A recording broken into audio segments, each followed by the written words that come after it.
Ascancad nace en el 2005.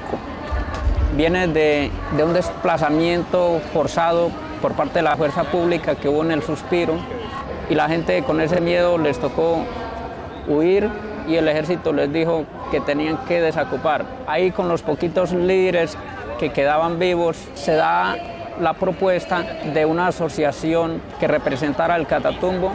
Los campesinos del Catatumbo queríamos que nos escucharan, que nos vieran. Nos trataban de ser guerrilleros solamente por vernos defendidos de los paramilitares y no dejarnos agarrar de ellos, no darles la cara a los paramilitares, solamente por eso. Pero todavía hay tierras en las partes bajas que todavía no hay nadie.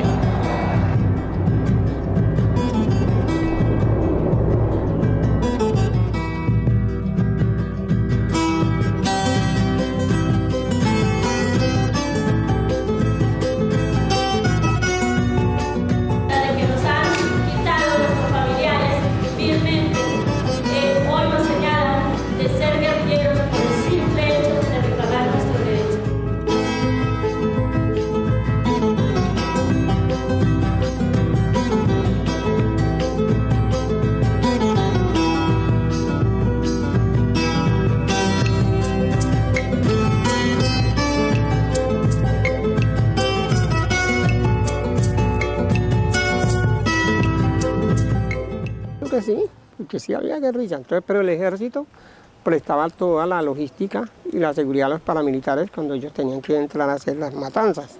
Yo digo tal que maten la guerrilla, sí, que hagan la guerrilla, sí, pero que peleen con guerrilleros que sean propios guerrilleros, que no sean campesinos.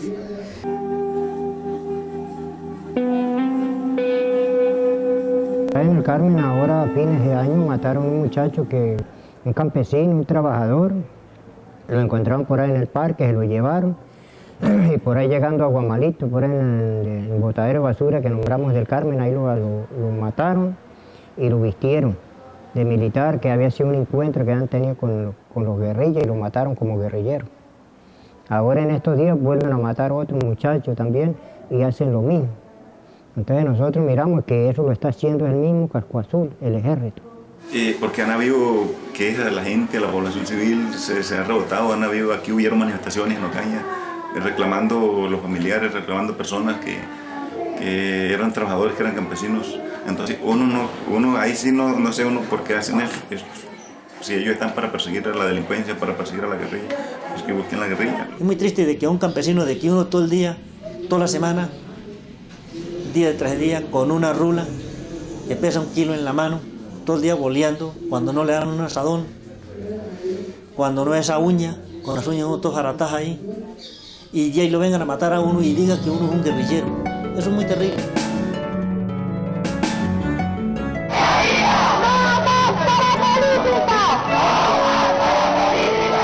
El 6 de marzo de 2008, las víctimas salieron una vez más a las calles para reclamar por la impunidad en que están quedando los crímenes a que fueron sometidas.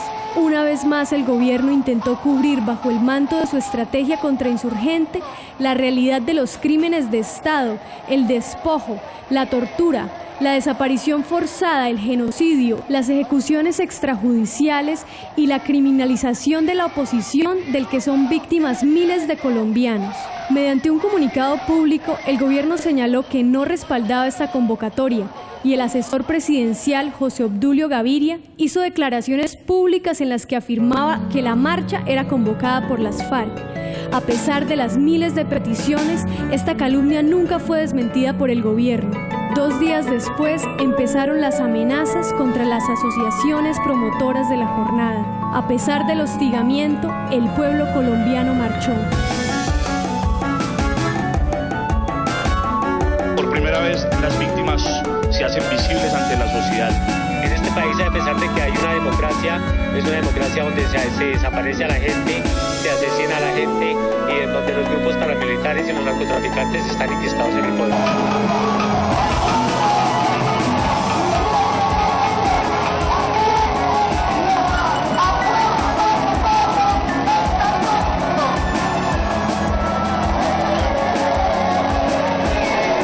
Se siente el grado de injusticia que hay en este país, donde no hay sino una verdad, la verdad del Estado, no más.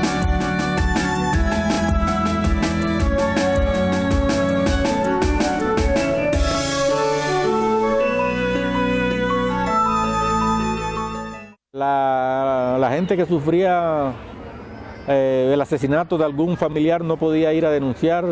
Ahí hubo complicidad con la policía, fiscalía, con todos los entes fiscalizadores del Estado.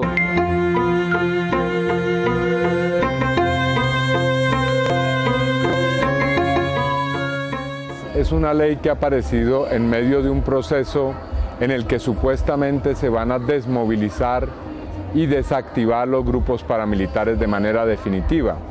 De los 31.000 desmovilizados, solamente 2.900 de ellos se acogen a esta ley.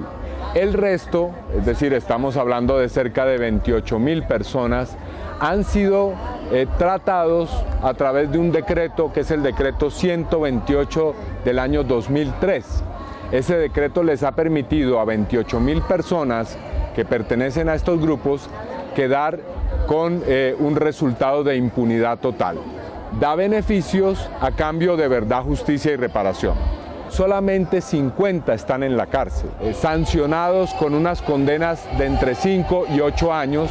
A pesar de ser tan limitada la ley, de ofrecer beneficios tan amplios, ocurre que primero no han entregado los bienes que deberían entregar, especialmente las tierras. Los paramilitares no han confesado la verdad total y tampoco han desmantelado sus estructuras de una manera satisfactoria. Hoy en 23 departamentos del país existen todavía grupos que funcionan como paramilitarismo en las regiones. Están asesinando 600 personas cada año.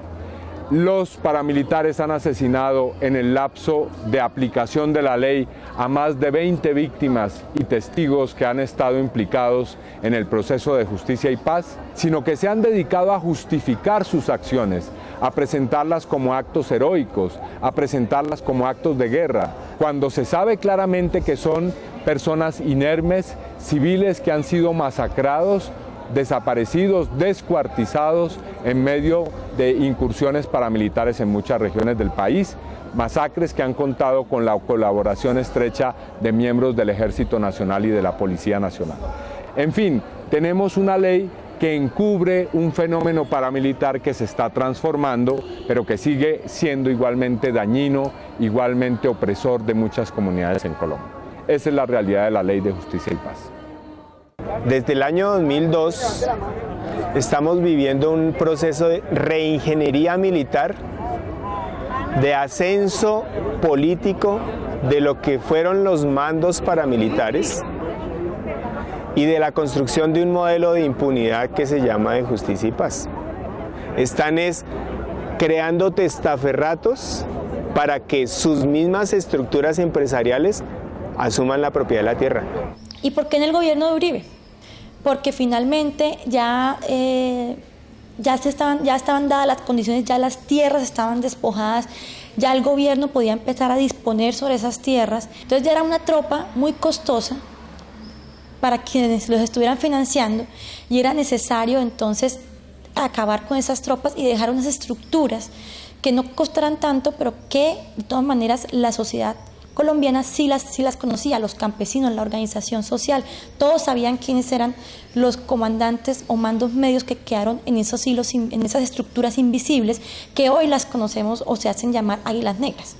Y es lo que conocemos como todo este proceso de movilización, en donde todas las víctimas vieron cómo sus victimarios recibieron subsidios de vivienda, recibieron subsidios de desempleo, proyectos productivos, incluso reubicación en las mismas zonas donde ellos estaban despojando a la gente de sus tierras.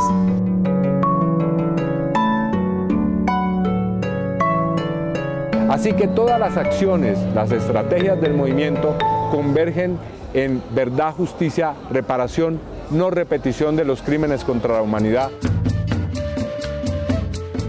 No te vamos a olvidar, tu ausencia no quedará en impunidad. José Alberto Pérez Prat.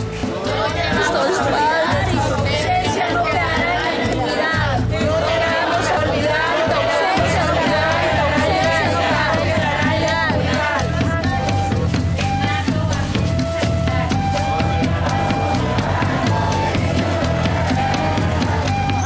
No te vamos a olvidar y tu ausencia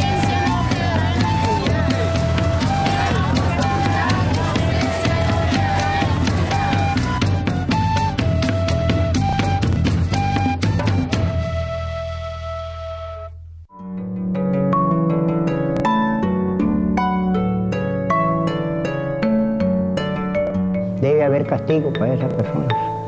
Porque no creo que sea digno o justo o que yo sea merecedor de lo que me ocurrió, porque yo soy una persona que jamás en la vida he empuñado un arma. Le han violado mucho los derechos que uno tiene, porque uno tiene derecho a tener una familia, a tener su casa, a tener su salud y su educación. No estoy de acuerdo, mira, porque nosotros, en lo que nosotros hemos sufrido para tener lo que teníamos y hoy en día ser nada, ser arrimada, ser humillada y de todo. Vivo para un barrio que llaman La Floría, en una casita de tabla que me dejaron. Y cargo una cantidad de papeles aquí, de la acción social. Y le digo, doctora, ¿pero quién va a comer papel? Estamos todavía durmiendo 8 personas en una sola pieza, uno teniendo finca, teniendo las cosas de uno, vivir haciendo una cosa de esa, o uno estar que le den a uno una libra de arroz y uno tuvo su finca. Un día de que me digan a dónde están ellos, así sea que me entreguen los huesitos de ellos, pero que me digan a dónde están ellos. Solo Dios sabe la necesidad de nosotros, solo Dios sabe. Que le diría a los ciudadanos del común, yo soy profesora de psicología de la Universidad Javeriana, es que hay argumentos suficientes para que la gente entienda que también se han producido crímenes por parte de estos actores armados que deben ser considerados atroces y deben ser repudiados.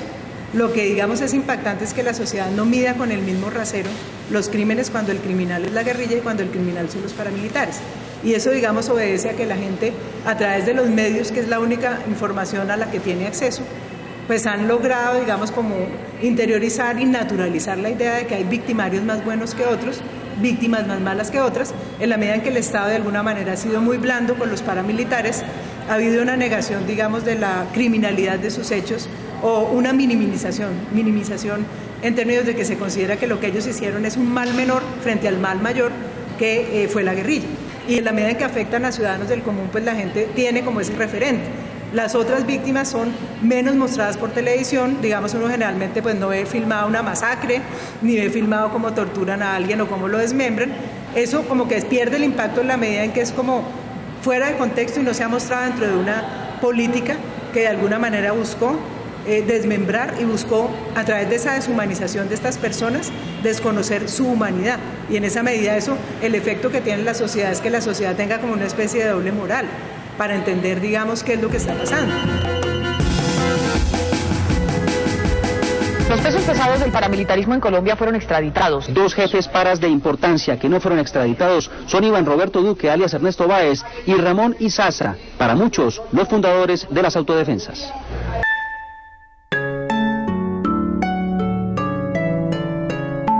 ¿Sí había intenciones de contar toda la verdad?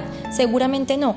¿Sí había intenciones de pagar por sus crímenes en Colombia? Seguramente tampoco la había, porque si no la ley 975 no hubiera mencionado nunca que las penas de los paramilitares podrían ser cumplidas en el exterior.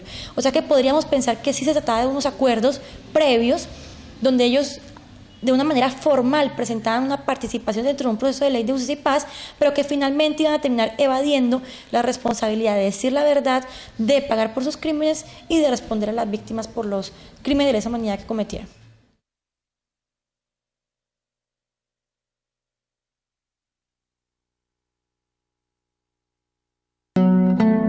Siempre he estado confiado en la Corte. De hecho, esta es la tercera ocasión en que la Corte Suprema de Justicia anula procesos por completo en los que la Fiscalía trata de acusarme.